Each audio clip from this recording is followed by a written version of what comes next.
Europe 1, il est 8h46. Et ils sont là, Nicolas Canteloup avec Julie. C'est presque de l'info, c'est la revue de presque de Nicolas Canteloup. Et tout de suite, c'est à vous Mathieu Béliard. Et oui, bonjour ma chère Julie, bonjour, enfin rebonjour, pardon, parce qu'on est ensemble. Oui, rebonjour, bonjour à tous, pardon. Et ça, je le fais en vrai aussi. De retour dans le grand studio, le grand studio, le studio Berlin, comme on l'appelle à Europe 1, parce que notre studio normal fait initialement 4 mètres carrés. Donc si on fait une émission là-bas, il y en a un qui tousse, on part tous à l'hosto, vous avez compris. L'info du jour, ce sont les magasins Conforama qui sont au bord du dépôt de bilan. Conséquence, nos salons et nos salles à manger sont donc au bord dans l'avenir d'être moins moches. C'est plutôt une bonne nouvelle. L'autre info du jour, ce sont ces nouveaux clusters. Les clusters dans des abattoirs, c'est marrant, c'est drôle ce nom, hein, Julie, de cluster. Bah oui, cluster. oui. Ouais, on dirait un nom de céréales pour enfants. Hein. C'est vrai, finis ton bol de cluster et va te brosser les dents. Ouais. Ça devrait faire peur, mais non, en fait, finalement, pour tout vous dire, ça me donne faim. En plus, déjà qu'on a parlé friteuse avec le PDG de Seb à 7h40. Bon, enfin bref. Alors, oui, et puis la grande nouvelle. La grande nouvelle, quelle était? La grande nouvelle du jour. Que dis-je? La grande nouvelle du jour, du mois. La grande nouvelle de l'année. On a trouvé un vaccin contre le coronavirus? Hein? Non, c'est pas vrai. Mais c'est presque aussi bien. Tenez-vous bien, les Molières 2020 auront lieu. Ah oui.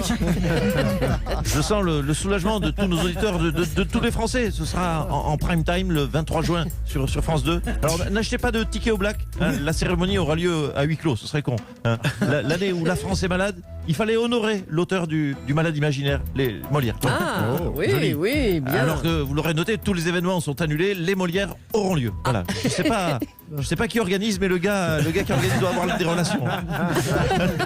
À vous, Julie. Un petit message perso. Allez, le ministre de la Santé, Olivier Véran, annoncera des mesures concrètes pour le personnel hospitalier le 25 mai. Édouard Philippe, bonjour. Bonjour. Vous pouvez déjà nous donner quelques pistes, je sais pas moi. Alors, premier primo. Oui, bonjour. Deuxième primo, les Molières ont lieu. Hein. Oui. Ça vous l'avez dit, pardon. Bref, sinon, autre info moins importante, le virus avec Olivier Véran. Nous avons déjà identifié 3 problèmes. Ah, alors on vous écoute pour le premier problème.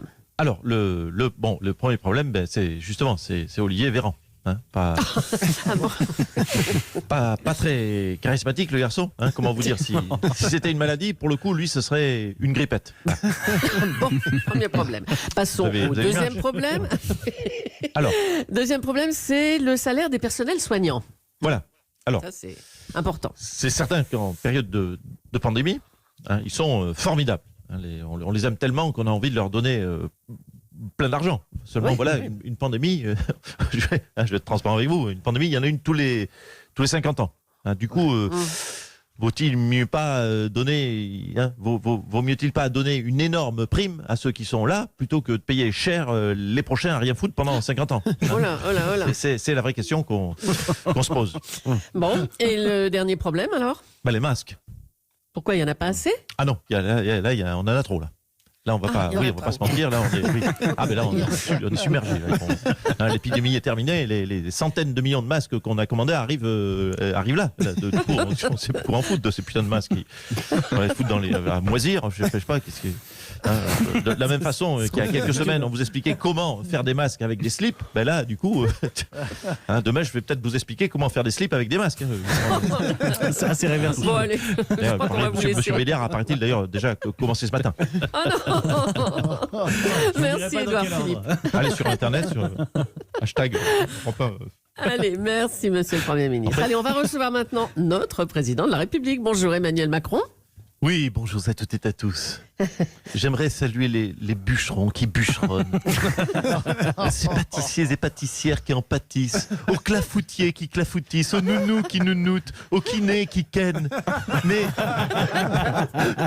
avant tout, à vous Julie, et vous Mathieu, permettez-moi de vous remettre cette Quoi donc? Cette médaille.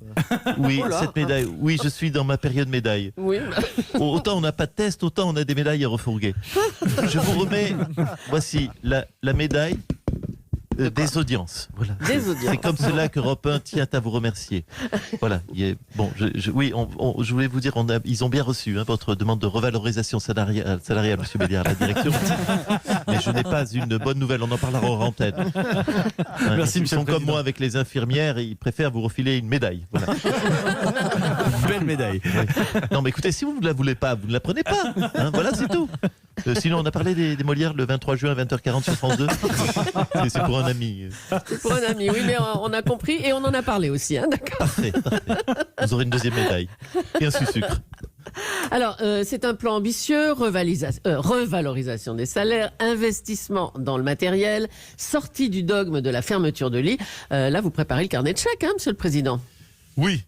J'aurais préféré qu'il se contente d'une médaille en chocolat, Oui, on a compris.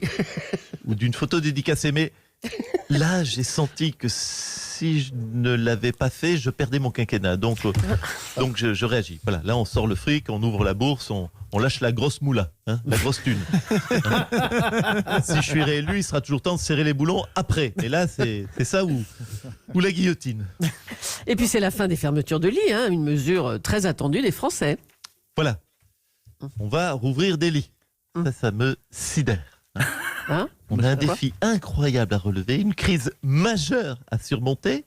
Il va falloir travailler. Et que réclament les Français? Des lits. Ça en dit long sur l'état d'esprit de ce pays de feignasses, franchement. Dès qu'il y a moyen de pas bosser, vous êtes au rendez-vous. Ça, vous loupez rien. Et puis, autre chose avant de vous laisser. Vous avez reconnu une erreur de stratégie à propos du programme Ma Santé 2022, qui était le projet d'Agnès Buzyn. Oui, j'ai eu le courage de reconnaître la faute d'Agnès Buzyn. Voilà. Vous savez, Agnès B. C'est notre petit pangolin à nous, à La République En Marche. On va tout lui foutre sur le dos. C'est toute sa faute. Elle a intérêt à avoir une carapace aussi solide que le petit pangolin. Eh bien, merci, Monsieur le Président. À bientôt. Pourquoi les cas de coronavirus se multiplient-ils dans les abattoirs du monde entier?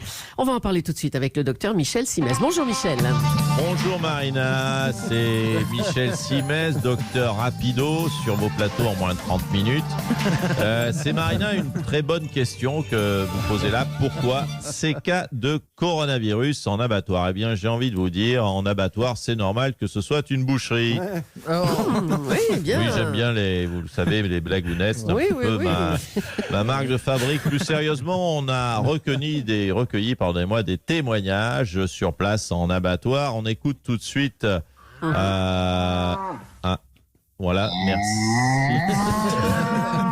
Merci de ce témoignage à chaud de Martine, apparemment, c'est très clair.